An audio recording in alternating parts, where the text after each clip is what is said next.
I'm currently preparing. I have a dental appointment in about an hour. So I'm actually going to get ready, do a bit of basic makeup, get changed. So I thought I'd just kind of film this and get ready at the same time. So sunscreen's like really important. Love it.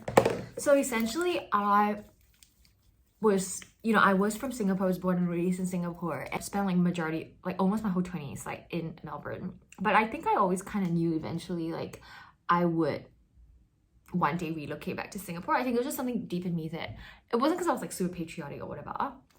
It was more of like, I think in my heart I knew that Singapore was always going to be home for me. And I think it was just a big part was that my whole family was and still is in Singapore. Like home is where people are. Like sometimes it's not so much about the place as it is about like the people in the place. So I always kind of knew like and mentally prepared like, oh, okay, like one day I would be relocated right to Singapore. It's just a matter of when. Right, so COVID happened. That's what happened. So I'm not saying that I moved to Singapore purely because of like COVID. No, I mean, yes, I think that definitely is a huge factor. And I think for a lot of us, COVID definitely has changed our lives, right? In general, like even if COVID didn't exist, people would still be leaving, cities, leaving countries, leaving jobs. If anything, I think COVID kind of just expedited a lot of our decision making in terms of like where we want it to go. And I think in my case, it definitely did escalate some of the decisions because like I mentioned earlier, I think I always knew that Singapore would be home. It's just a matter of how long. Was grateful and still forever am grateful now looking back. I had such amazing bosses and team and mentors that really challenged and supported me during the time we were working from home. What happened was basically my visa at that time in Australia was coming to an end this year as well. And it was a matter of like renewing the visa or kind of wrapping it up where my visa ended and then just calling it a day and moving back to Singapore. And anyway, there were a lot of things in the process and a lot of like decision making, a lot of prayers that went in. And basically I just felt like the Lord led me to really decide that my time in Melbourne was up and that my journey in Singapore was beginning again. As a Christian, as a believer, seeking God and seeking his wisdom and direction and discernment and, praying and surrendering to him is a big part of all my decision making in life, not just for that. I think the more I sat on it, the more I prayed. It wasn't like an overnight thing. Like friends that I didn't really tell, oh my gosh, your parents were like so sad and so random, like why? But for me and like my family and my parents, they knew it from the very beginning, or rather not earlier than a lot of my peers. So last 2020, towards the end of 2020, I really felt already a burden on my heart of Singapore a lot, and I didn't know what that meant. And I just sat on it, I prayed and asked God to show me. Basically, I just felt like a prompting that God was calling me out of Melbourne back home to Singapore. But that was like 8 to 9 months before I actually made the move back home. But obviously this is what I mean, it's not like a random thing. It's really like with a lot of prayer and thought that went into this. But I just felt like a stirring in my heart. Like I just kept thinking about Singapore a lot, right? And obviously I'm in Singapore, I've been, I grew up there, my family's there. But it was like a different, if you know what I mean, like kind of, was something I felt like I needed to pay more attention to, or like the Holy Spirit was really like bringing my attention and awareness to, and a burden to relocate to Singapore. But I didn't really know what it meant. And also at the time, I was quite hesitant and resistant towards it because I really loved Melbourne, right? And obviously COVID sucked, but it's not like Singapore doesn't have COVID. So it's like, even if I were in Melbourne or in Singapore, COVID exists. God was faithful in showing me where he wanted to place me and where he wanted me to be. And I think to me, that was the most important thing, like trusting God. And it is really hard sometimes, right? But knowing that God has the best for you and like just trusting that. Sometimes it's faith, right? Like you don't know what the future holds, and we can try our best to plan and we can try our best to make sure everything goes on script. Sometimes good on you if things always go your way, but like for the majority of us, I would say not everything goes 100%, because if everything did and you knew everything beforehand, you would be God, like you would know everything. But the reality is we don't. We would love to know, we would love control, and that's I think the human tendency, right? But the reality is that we don't. And so sometimes it's that faith, you stepping out. God was faithful in terms of like confirming that story in my heart with me through many ways, like people, through his word and prayer. I would have conversations and people would be telling me left, right, center, I'm relocating home. Like it will always be a topic, and I didn't even ask or bring it up, like about moving home. And people I never thought would relocate home. And I had some friends as well, and maybe it could be COVID, but they also were like, no, if it's not COVID, I also would have thought about moving home, who lived in Australia longer than I did. Like, so I actually, sat down and talked to some friends and asked for wisdom, insights, and gave gain some clarity, and I was like, oh, they can do it and they're okay, and then surely I can. So it's not like impossible. I think sometimes it's very scary and daunting, like, oh, I'm leaving everything behind. Or 4 months into it, I think January this year in 2021, that was when I put my foot on. I was like, okay, 100%, I feel like this is clear. I feel peace. I felt a lot of clarity in my body. There was peace. I felt like God was showing me very clearly and audibly, it was to go home and that he would provide every concern I had. Everything was solved. Like, God really made a way for all of that. So then that's when I'm like, okay, like, even more clear, right? Like, this is the answer. So sometimes, like, the voices of this world, people's opinions can get really loud. So sometimes I tend not to like to share my plans with other people. And that's just like my little strategy, because I know a lot of people sometimes have good intentions and they mean very well, but if you are not anchored or secure, or you don't have 100% clarity, these voices, sometimes as well intended as they can be, can really be a distraction and can even cause you to stumble and maybe not make the right decisions. Sometimes I tend to keep it to myself, maybe tell 1 or 2 people, your trusted friends or family or your partner, until when it's done and you tell people, I'm like, hey, I'm back. Because it's, no one can steal that away from you. Yeah, so basically that was just it. Like, everything else from then on. So I moved back to Singapore in May, this year, mid-May. Now that I'm back, when I look back now, right, on that whole season I had and on my amazing time I had in Australia, I am so grateful. And you make the right decision when, like, you look back and you actually have that peace in your heart and you say to yourself, that was the right decision. Like, that was the right decision you made.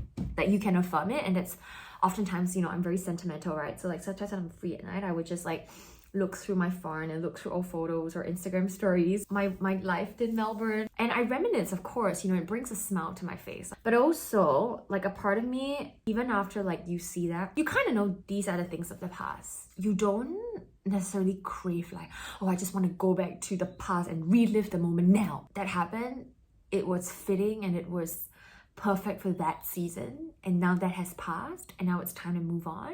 That was good for that season, and now this is good for this season. And so I think when you come to that, I think it's a different level of, like, clarity, and for me, growth and maturity as well. Like, I knew I made the right choice coming home. Don't be afraid to take that leap, whether it's moving home, whether it's living with your parents again, whether it's moving to a new city. I think at the end of the day, it's gonna be okay, so yeah, that was just my little spiel. And yeah, now I'm gonna head off and get changed and head to my dental appointment.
Hey guys, alright.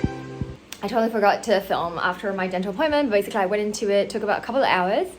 I actually was wearing lingual braces at the back of my bottom teeth because they shifted a little bit. So I used to wear braces in the past. Yeah, it's super straight now. very, very pleased with the results and happy. And so I just took like the bus and train home, honestly, and like the same route that I came. Good morning, everyone. Gobi Bing Shudai, love it, from Toastbox, forever. So it's another day. Today is the next day of the previous clip you saw. I just got home. I had a meeting and we had lunch at home, and yeah, I might have to drop my sister off at an MRT station because she has a part-time job as well. Today's weather is really warm. I left the house at about 11 and it was like really cool because it rained in the morning. It was super breezy, like super like not hot, and I have like really long hair. You know, have my trusty little butterfly clip, as you will. But this morning was really cool, so I actually like had my whole hair like down. Super nice weather, but then on the way back it was like hot, like Singapore heat. And I think one thing that, you know, many people have asked me in terms of like what I like miss most about Melbourne, or what I, you know, had to get used to in Singapore, I think the biggest difference is like the weather. Melbourne summer can get intense. Like Australia's summer is like no joke, right? But it's not like the whole year round. Like Singapore is like a tropical climate, right? Like we're very close to the equator, so 24/7 like humidity, sunshine, like it's summer all year round. Like, but I do really badly in winter. That's the one thing I miss, I think, in terms of like the weather. Just uploaded my previous video this morning, so click it to watch if you haven't already. So I have like Bible study tonight, so it's on Zoom, which is super amazing. We're currently doing the book of Matthew, which is has been just so impactful and powerful so far. Yeah, I'll check back with you guys later.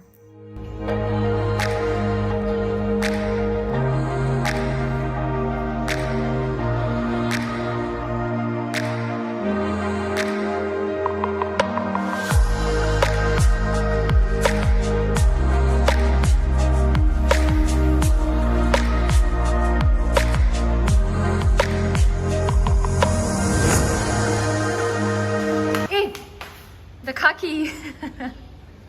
I need to get kaki. Bye. Thanks very much.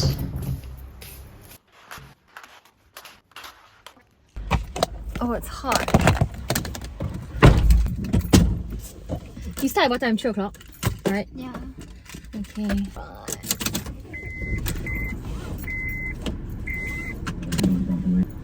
We were shaking after the... Okay, sorry, can you leave, darling? Alright, let's go.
Don't turn here, turn.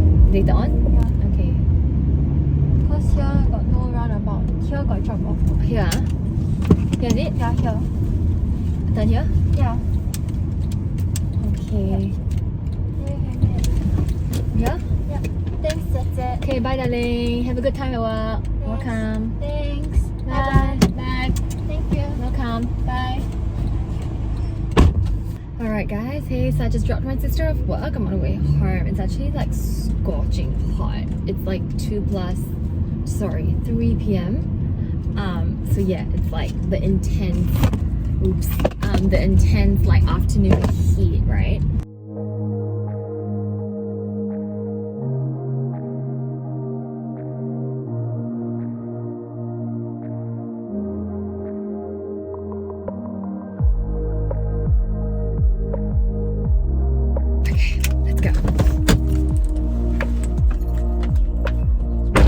Actually like a lovely day out. Singapore has like really clear blue skies.